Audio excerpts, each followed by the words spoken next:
Hello दोस्तों, नमस्कार। आपके अपने YouTube चैनल गणित एक्सप्रेस में आपका स्वागत है। मैं हूं गौतम कुमार और मैं आज लेकर नया टॉपिक आया हूं LCM एंड HCF। तो LCM HCF परीक्षा के दृष्टिकोण से बहुत ही महत्वपूर्ण टॉपिक है। तो हम लोग पढ़ना शुरू करते हैं LCM HCF। तो सबसे पहले हम लोग LCM और HCF के बारे में जानते हैं दोस्तों। LCM का मतलब होता है list common multiple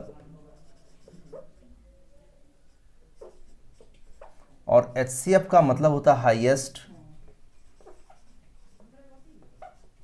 common factor. Hindi में इसे कहते हैं महत्तम समापवर्तक।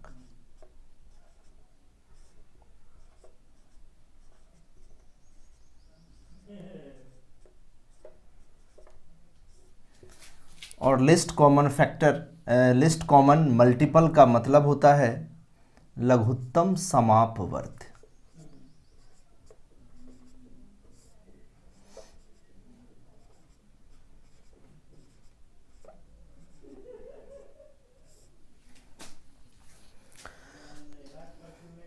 सबसे पहले फैक्टर और मल्टीपल में अंतर समझने का प्रयास हम लोग करेंगे। फैक्टर को हिंदी में गुणनखंड भी कहते हैं।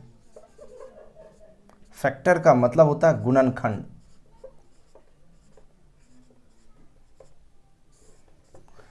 और मल्टीपल का हिंदी होता है, मल्टीपल का मतलब होता है गुणज। एक एग्जाम्पल से समझेंगे कि फैक्टर और मल्टीपल में क्या फर्क है। तो हम एक एग्जाम्पल लेते हैं 16। फैक्टर का मतलब होता है कि दी गई संख्या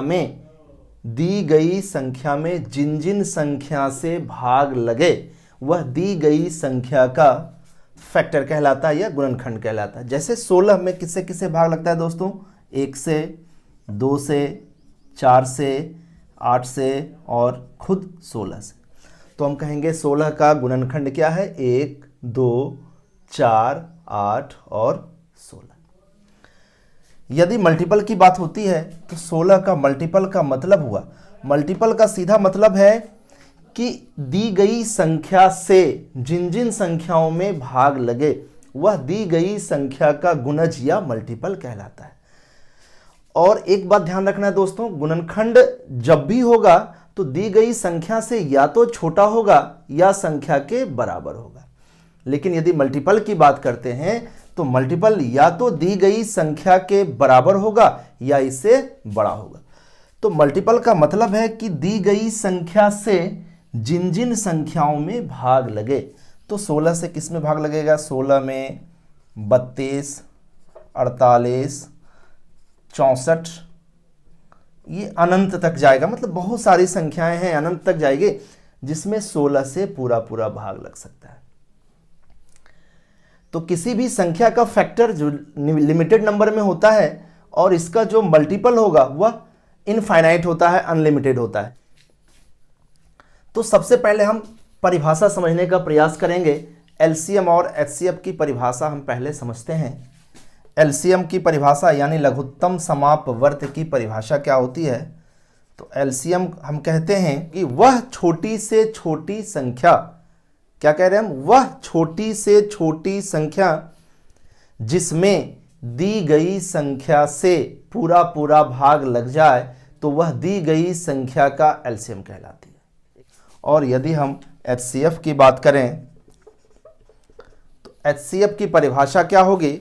वह बड़ी से बड़ी संख्या जिससे दी गई संख्या में पूरा पूरा भाग लग जाए तो वह दी गई संख्या का HCF कहलाता है। तो हम एक एग्जाम्पल से समझते हैं LCM और HCF में फर्क।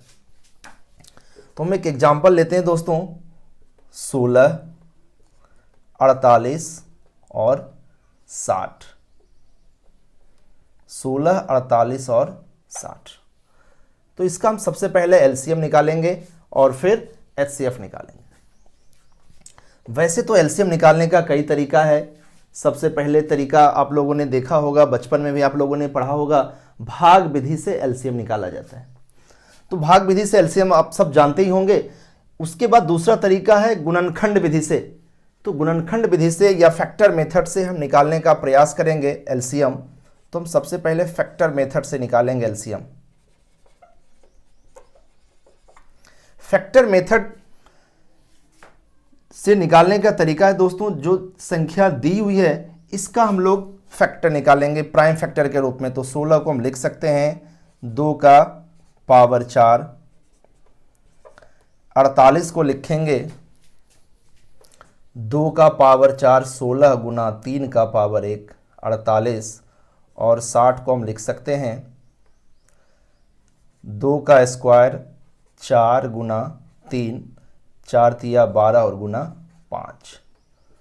गुणनखंड विधि से हम लोग एलसीएम निकालने का प्रयास कर रहे हैं दोस्तों। तो दी गई संख्या का एलसीएम हम कैसे निकालेंगे? तो गुणनखंड विधि से एलसीएम निकालने का तरीका है दोस्तों, सबसे पहले मैक्सिमम पावर देखेंगे किसी भी संख्या का। तो 2 का स्क्वायर है, 2 का पावर 4 है, 2 का पावर 4 है। इन तीनों में सबसे बड़ा पावर 2 का कौन सा है? 4। तो हम लिखेंगे 2 का पावर 4। फिर अब देखेंगे 3 का पावर 1 इसमें है, 3 का पावर इसमें, लेकिन 16 में 3 नहीं है, फिर भी हम 3 को लेंगे।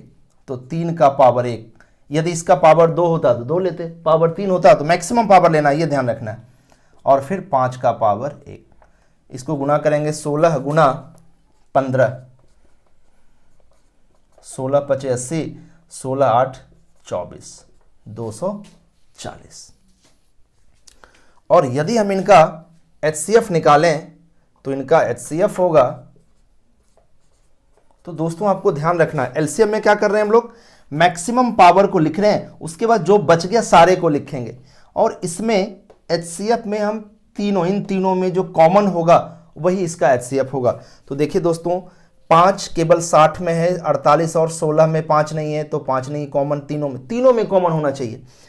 3 48 में है, 60 में है, लेकिन 16 में नहीं है, तो ये भी कॉमन नहीं है तीनों में। मतलब सारे जो भी जिस संख्या का जितने संख्याओं का एचसीएफ निकालना है सारे में कॉमन होना चाहिए। अब हम लोग 2 की बात करते हैं। तो 2 का पावर यहाँ 4 है, यहाँ 4 है, लेकिन इसमें तो 2 का पावर 2 ही है, तो इसमें तो पावर 4 नहीं है। तो इसमें जो कॉमन होगा वो तीनों में जो कॉमन होगा वही हम एचसीएफ लेंगे। तो इसका 2 का स्क्वायर हो जाएगा एचसीएफ, तो इसका एचसीएफ होगा 4। परिभाषा से एक बार समझने का प्रयास करेंगे दोस्तों। परिभाषा हम एचसीएफ का पढ़ चुके हैं कि वह बड़ी से बड़ी संख्या जिससे दी गई संख्या में पूरा पूरा भाग लग जाए। तो चूंकि दोस्तों 16, 48 और 60 में 2 से भी पूरा पूरा भाग लग सकता है, लेकिन हमें लेना क्या है, बड़ी से बड़ी संख्या जो पॉसिबल हो। तो 2 से बड़ी संख्या क्या है, 4, लेकिन 4 से कोई बड़ी संख्या पॉसिबल नहीं है जो 16, 48 और 60 तीनों को विभाजित कर सके, इसलिए इसका एचसीएफ हो गया 4। और एलसीएम की यदि बात करें तो 240, 480, 720, यहां पे देखिएगा दोस्तों। वैसे तो एलसीएम हम लोगों ने पढ़ा है कि एलसीएम दी गई संख्या से जिसमें पूरा पूरा भाग लग जाए। तो दी गई संख्या 16 है, 48 है, 60 है।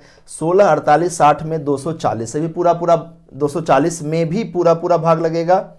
16, 48, 60 से 480 में भी पूरा पूरा भाग लगेगा, 720, और इस तरह की कई संख्याएं और हो सकती हैं जिसमें पूरा पूरा भाग लगेगा।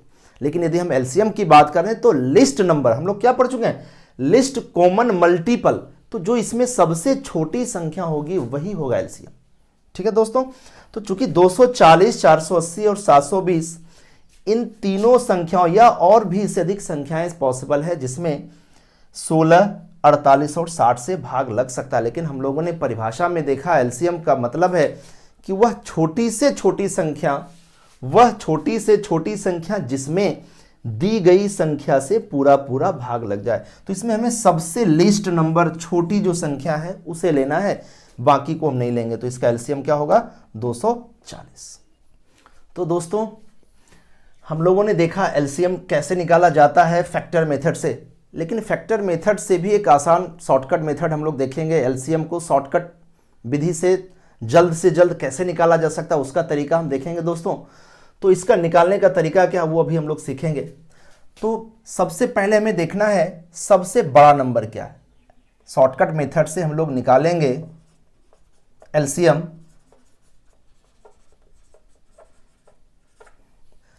तो हमें इसमें सबसे बड़ी संख्या देखना है दोस्तों, क्या है 60 सबसे बड़ी संख्या। तो देखिए 16 से 60 में पूरा पूरा भाग नहीं लगेगा, 48 से भी 60 में पूरा पूरा भाग नहीं लगेगा। यदि लगता तो उन संख्याओं को हम पहले डिस्कार्ड कर देते, उनको हटा देते। तो सबसे पहले हमें क्या देखना है दोस्तों, इसका एलसीएम हमें निकालना है। तो सबसे बड़ी संख्या इसमें है 60। 16 और 60 में बड़ी से बड़ी संख्या जो कॉमन है उसको निकालने का प्रयास करेंगे। तो देखिए दोस्तों 16 में 4 से भाग लगता है, 60 में भी 4 से भाग लगेगा। अब 8 से 16 में तो भाग लगेगा, लेकिन 8 से 60 में भाग नहीं लगेगा। 4 से भी 16 में भाग लगेगा और 4 से भी 60 में भाग लगेगा। लेकिन हम बड़ी से बड़ी संख्या लेने का प्रयास करें जो इन दोनों संख्या को पूर्णतः विभाजित कर सके। तो 16 और 60 को बड़ी से बड़ी विभाजित करने वाली संख्या है 4। चूंकि 8 से तो 16 में भाग लग रहा है, लेकिन 60 में भाग नहीं लग रहा है, तो हम बड़ी से बड़ी संख्या लेंगे 4, जिसमें 4 से 60 में भाग लग रहा है और 16 में भाग लग रहा है। तो 4 से हम 16 में जब भाग लगाएंगे तो 16 4 चौका 16, भागफल आएगा 4, उसको यहाँ लिखेंगे, फिर गुना के रूप में लिखेंगे। एक बात और ध्यान यहाँ पे रखने वाली है कि जो संख्या पहले आ चुका है उसे फिर से रिपीट नहीं करेंगे। जैसे हम देखेंगे 48 और 60। 48 और 60 में सबसे बड़ी संख्या कॉमन है 12। 12 चौक 48, 12 पचे 60। 12 से कोई बड़ी संख्या नहीं है जो इन दोनों को विभाजित कर सके। तो 48 और 60 में बड़ी से बड़ी संख्या भाग लगने वाली है 12। तो 12 से हम 48 में भाग लगाएंगे तो क्या आएगा, भागफल 4। लेकिन चूंकि 4 पहले ही यहाँ पे आ चुका है तो हम लोग 4 नहीं कंसीडर करेंगे यहाँ पे। तो 48 का काम हो गया। अब जो बड़ी संख्या उसे खुद हम लास्ट में लिखेंगे, तो गुना 60। तो 60 गुना 4 240। दूसरा एग्जाम्पल हम लोग लेते हैं दोस्तों 24, 36 और 60। एक हम इसमें ले लेते हैं दोस्तों 12। तो आपको बताया गया सबसे पहले सबसे बड़ी संख्या उसे हम कंसीडर करेंगे। तो सबसे बड़ी संख्या है 60, कि 12 से 60 में पूरा पूरा भाग लग रहा है, तो 12 को हम हटा लेंगे, 12 को हम काउंट नहीं करेंगे। 24 से 60 में पूरा पूरा भाग नहीं लगता, 36 से 60 में पूरा पूरा भाग नहीं लगता है। अब 24 और 60 के बीच हम लोग देखेंगे कि सबसे बड़ी संख्या कॉमन कौन है। बड़ी संख्या कॉमन कहने का मतलब है 24 और 60 को पूर्णतः विभाजित करने वाली बड़ी से बड़ी संख्या हम लोग खोजने का प्रयास करेंगे। तो देखिए दोस्तों 12 से भाग लगता है 24 में, 12 से भाग लगेगा 60 में। लेकिन 12 से कोई ऐसी बड़ी संख्या संभव नहीं है जो इन दोनों को पूर्णतः विभाजित कर सके। तो हम एलसीएम बराबर लिखेंगे। तो 12 से 60 में भाग लग रहा है, 12 से 24 में लग रहा है भाग, तो 12 दूना 24 2। और एक बात ध्यान में रखेंगे, जो संख्या पहले आ चुके हैं उसे हम रिपीट नहीं करेंगे। अब आ गया 36 और 60। तो 36 और 60 में बड़ी से बड़ी संख्या कॉमन है, यहाँ भी 12। 36 और 60 में बड़ी से बड़ी संख्या कॉमन है 12, चूंकि 12 तिया 36, 12 पंचे 60। यदि हम लोग इससे और 15 लेने का प्रयास करते हैं तो 15 से तो 60 में भाग लग रहा है, लेकिन 36 में भाग नहीं लग रहा है, इसलिए 12 से भाग लगाएंगे 36 में, तो 12 तियाएं 36। 3 यहाँ पे लेंगे, चूंकि 3 इधर यहाँ पे आया नहीं है। और अब सबसे जो बड़ा नंबर है उसे लिख देंगे 60 तिया 180 और दूना 360। तो 12, 24, 36 और 60 का एलसीएम होगा 360। अगला एग्जाम्पल है दोस्तों 24, 30 और 42। हमें निकालना है एलसीएम 24, 30 और 42 का। तो इसमें 42 को पूर्णतः विभाजित करने वाली कोई संख्या नहीं है। अगर ऐसी संख्या होती तो उसे हम पहले ही हटा लेते। तो 24 से 42 में पूरा पूरा भाग नहीं लगता है, 30 से 42 में पूरा पूरा भाग नहीं लगता है। तो हम 24 और 42 में जो सबसे बड़ी संख्या है उसे कॉमन निकालने का हम प्रयास करेंगे। तो 24 और 42 में सबसे बड़ी संख्या है कॉमन 6, 6 चौका 24, 6 सते 42। 6 से बड़ी संख्या संभव नहीं है। 6 से बड़ी संख्या यदि हम लोग लेते हैं 8, तो 8 से तो 24 में भाग लगेगा, लेकिन 42 में भाग नहीं लगेगा। तो हम क्या लेंगे 6, और 6 से 24 में भाग लगाएंगे, 6 चौके 24, 4। अब 30 और 42 में सबसे बड़ा नंबर कॉमन लेंगे। तो 30 और 42 में भी 6 पंचे 30 और 6 सते 42, 6 के से 6 ही होगा कॉमन, चूंकि 6 से कोई बड़ा नंबर पॉसिबल नहीं है जो 30 और 42 दोनों को विभाजित कर सके। तो 6 पचे 30, 5 यहाँ इसलिए लेंगे चूंकि 5 पहले नहीं आया, और गुना 42। तो इसका एलसीएम हो जाएगा 5 चौका 20 गुना 42 दूना 84, 840। तो इस एग्जाम्पल हम लोग देखते हैं दोस्तों 12, 48, 72 और 108। 12 से तो 108 में पूरा भाग लग जाएगा, तो इसको हटा लेंगे। 48 और 108 में बड़ा से बड़ा नंबर कॉमन होगा 12, चूंकि 12 से बड़ा कोई नंबर पॉसिबल नहीं है। 24 से 108 में भाग नहीं लगेगा, तो 24 नहीं होगा। तो बड़ा से बड़ा नंबर कॉमन होगा दोस्तों 48 और 108 में 12, तो 12 चौक 48, 4। 72 और 108 में कॉमन होगा 36, 72 और 108 में कॉमन होगा 36, तो 36 से भाग लगेगा, 36 दूना 72। लेकिन चूंकि 2 यहाँ पे दोस्तों नहीं लेंगे हम लोग, क्यों? क्योंकि 4 में ऑलरेडी 2 है, 4 को हम लिख सकते हैं ना 2 गुना 2, तो 4 में ऑलरेडी 2 है, इस 2 को हम लोग नहीं लेंगे, और गुना क्या हो जाएगा 108, सबसे बड़ी संख्या 108 हो जाएगा दोस्तों। तो इसका एलसीएम क्या हो जाएगा? इसका एलसीएम होगा 4 गुना 108, तो 4 अठे 32 का 2 कैरी 3 और 4, तो इसका आंसर होगा दोस्तों 432। तो दोस्तों अब हम लोग एचसीएफ निकालने का शॉर्टकट तरीका देखेंगे। एचसीएफ आप लोग भाग विधि से निकालना जानते ही होंगे। हम लोग शॉर्टकट इसका निकालेंगे कि कैसे हम आसानी से कम समय में एचसीएफ को निकाल सकें। तो हम एक एग्जांपल लेते हैं दोस्तों, 16, 48 और 60 ले लेते हैं, जो हम लोग पहले भी एग्जांपल ले चुके हैं। इसका हमें निकालना है एचसीएफ। तो हम इसमें करेंगे क्या, इन तीनों संख्याओं में एक दूसरे का डिफरेंस निकालेंगे हम लोग। सबसे पहले क्या निकालेंगे? डिफरेंस। तो 16 और 48 का डिफरेंस होगा 32, 6 2 8 और 1 3 4। 48 और 60 का होगा 48 2 50 12, और 16 और 48 का डिफरेंस होगा 4 4 44।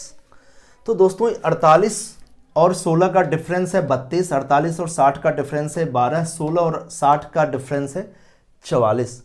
तो इसमें सबसे छोटा नंबर हम लोग लेंगे, जो सबसे छोटा डिफरेंस है। तो सबसे छोटा डिफरेंस क्या है दोस्तों? 12, स्मॉलेस्ट लेंगे।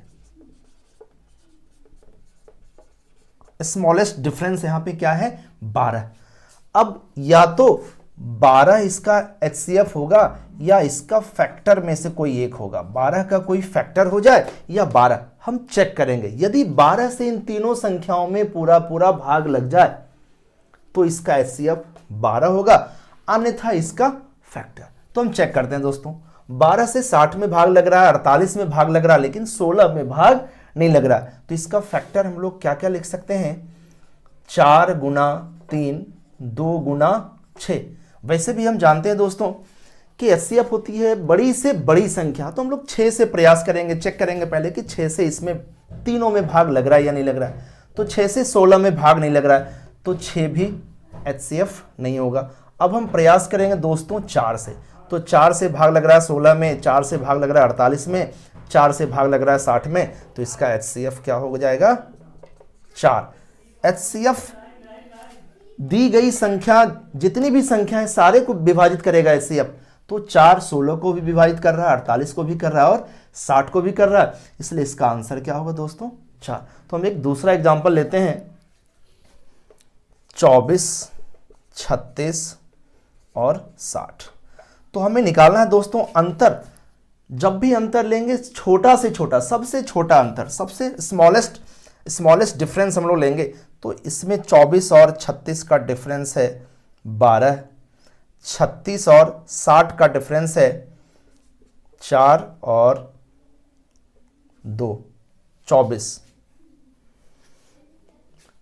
और 60 और 24 का भी डिफरेंस हो जाएगा ज़्यादा, इसलिए हमें सबसे छोटा डिफरेंस लेना है दोस्तों।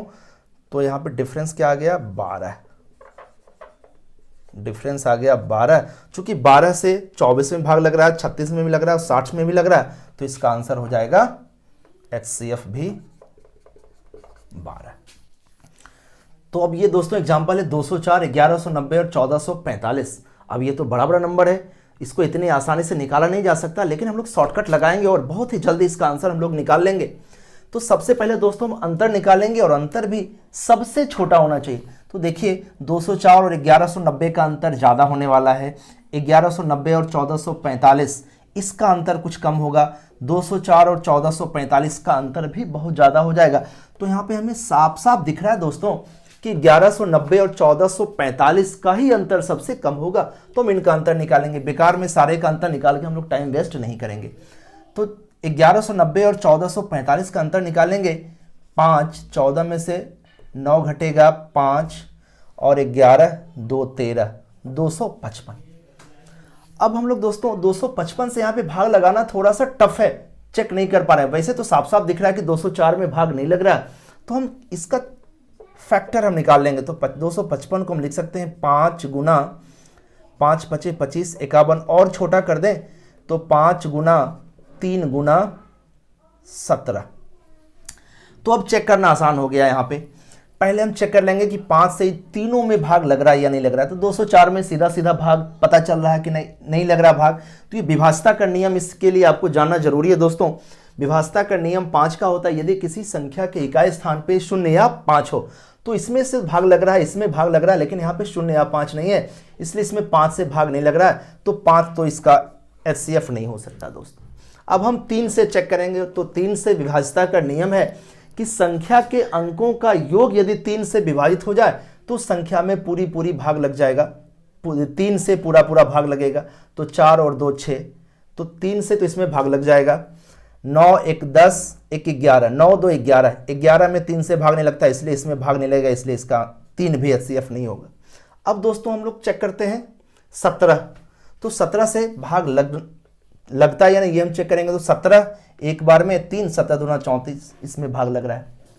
17 सती 49 से इसमें भाग लग रहा है, 17 से भाग लग रहा है, इसलिए HCF दोस्तों क्या होगा इसका 17।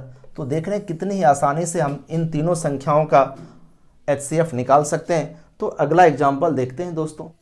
अब सवाल है दोस्तों 391/667 को सरलतम रूप में लिखें। सरलतम रूप में लिखने का मतलब है कि अंश और हर में जो कॉमन है उसे हटा देना है। तो यहाँ पे हम लोग चेक करते हैं दोस्तों, 9 1 10 3 13, 6 6 12 और 7 19। इसमें ना तो 2 से भाग लग रहा है, ना 3 से लग रहा है, ना 5 से लग रहा है, ना 7 से लग रहा है। तो इस तरह का जब भी सवाल हो तो हम लोग क्या करते हैं, इन दोनों संख्याओं का न्यूमरेटर और डिनोमिनेटर दोनों का HCF निकालेंगे। ऐसा क्यों? क्योंकि हम जानते हैं कि HCF संख्याओं को विभाजित करता है। यदि हम किसी भी संख्या 2 या 2 से अधिक संख्याओं का HCF निकालें तो HCF से उन सारे संख्याओं में पूरा भाग लगता है। तो इन दोनों में हम लोग कैसे निकालेंगे कौन सी संख्या कॉमन है? चूंकि कोई बड़ी संख्या होगी, छोटी संख्या तो पता नहीं चल रहा हमें, ना ही 9 से भाग लग रहा है, ना ही 8 से लग रहा है, ना ही 7 से लग रहा है, ना ही 6 से। तो बड़ी से बड़ी संख्या, कोई बड़ी संख्या है जिससे इसमें इन दोनों संख्याओं में भाग लग रहा है, जिसका पता हम नहीं लगा पा रहे हैं, तो इसका पता हम कैसे लगाएंगे? इन दोनों संख्याओं का HCF से। तो हम 391 और 667 का HCF निकाल लेंगे। तो HCF निकालने का तरीका दोस्तों अभी हम पढ़ चुके हैं कि इन दोनों संख्याओं का अंतर से, या तो इन दोनों संख्याओं के अंतर से इन दोनों संख्याओं में भाग लगेगा या उनके फैक्टर से, तो हम इनका डिफरेंस पहले निकाल लेंगे। तो 7 में 1 घटेगा 6, 16 में से 9 घटेगा 7 और 3 2 5, 276। तो अब 276 का हम लोग फैक्टर कर लेंगे। तो 7 2 9 और 6 15, 3 से तो लग रहा है और 2 से भी भाग इसमें लग रहा है, चूंकि इकाई अंक पे 6 है तो सीधा सीधा हम कह सकते हैं 6 से इसमें भाग लग जाएगा। 6 गुना 6 चौका 24 और 6 छक्का 36। फिर लिख सकते हैं 6 गुना 2 गुना 23। तो हम इसका HCF पहले निकाल लेते हैं कि इसका HCF क्या होगा। तो देखिए दोस्तों, 6 से हम पहले चेक करेंगे कि इन दोनों संख्याओं में भाग लग रहा है या नहीं लग रहा है। तो 9 3 12 1 13, 2 से भाग नहीं लग रहा है और ना ही 3 से भाग लग रहा है। तो 6 से विभाजता का नियम हम लोग जानते हैं कि जिस संख्या में 2 और 3 दोनों से भाग लगे तो वह संख्या 6 से भी पूर्णतः विभाजित हो जाती है। तो 6 से तो इसमें भाग नहीं लगेगा। 2 से विभाजता का नियम है, इकाई अंक पे 0 2 4 6 होना चाहिए या 8 होना चाहिए, जो कि इन दोनों संख्याओं में नहीं है, तो इसमें 2 से ही भाग नहीं लगेगा। तो इसका HCF क्या हो जाएगा दोस्तों? 23। 391 को लिख सकते हैं हम लोग 17 गुना 23 बटा 667 में हम लोग 23 से भाग लगाएंगे तो 23 दूना 46, 260 और 23 नमा 259, 29 बार में कटेगा तो 29 गुना 23, तो 23 और 23 कैंसिल हो गया, 17 बटा 29 इसका आंसर होगा दोस्तों। तो ये सवाल है दोस्तों 437 बटा 529 को सरलतम रूप में लिखें। तो इसमें ना तो 3 से भाग लग रहा है, ना ही 4 से, ना ही 5 से, ना ही 6 से, ना ही 7 से। तो इसका मतलब है कि हमें पता नहीं चल पा रहा है कि इसमें कौन सी संख्या से भाग लग रहा है। तो हम इसके लिए पता कैसे लगाएंगे दोस्तों? तो अंश और हर दोनों का हम HCF निकाल लेंगे। तो 437 529 का हम HCF निकालेंगे तो इसका अंतर होगा 9 में से 7 घटेगा 2, 12 में से 3 घटेगा 9, 92 हो जाएगा। तो 92 को हम लोग फैक्टर में लिखेंगे तो हम लिख सकते हैं 4 गुना 23। 4 गुना 23, तो 4 से हम पहले चेक करेंगे 4 से इन दोनों संख्याओं में भाग लग रहा है या नहीं लग रहा है। तो सीधा सीधा पता चल रहा है कि इन दोनों संख्याओं में 4 से भाग नहीं लग रहा, क्योंकि 4 से विभाजता का नियम है, इकाई और दहाई अंकों से बनी संख्या 4 से विभाजित होना चाहिए। तो ना तो 37 में 4 से भाग लगेगा, ना ही 29 में 4 से भाग लगेगा। तो इसका HCF हो जाएगा दोस्तों 23। तो हम 437 को लिख सकते हैं 19 गुना 23 बटा 529 में हम 23 से भाग लगाएंगे तो 23 दूना 46, 69, 23 गुना 23। तो इसमें भी 23 और 23 कैंसिल हो जाएगा, बचेगा क्या? 19 बटा 23। यही आंसर होगा। तो आशा करता हूं दोस्तों मेरा ये आज का वीडियो आपको अच्छा लगा होगा, और यदि आपको यह वीडियो अच्छा लगा तो लाइक सब्सक्राइब जरूर करें, और यदि आपने सब्सक्राइब किया हुआ है तो बेल बटन को जरूर दबाएं। आज के लिए इतना ही।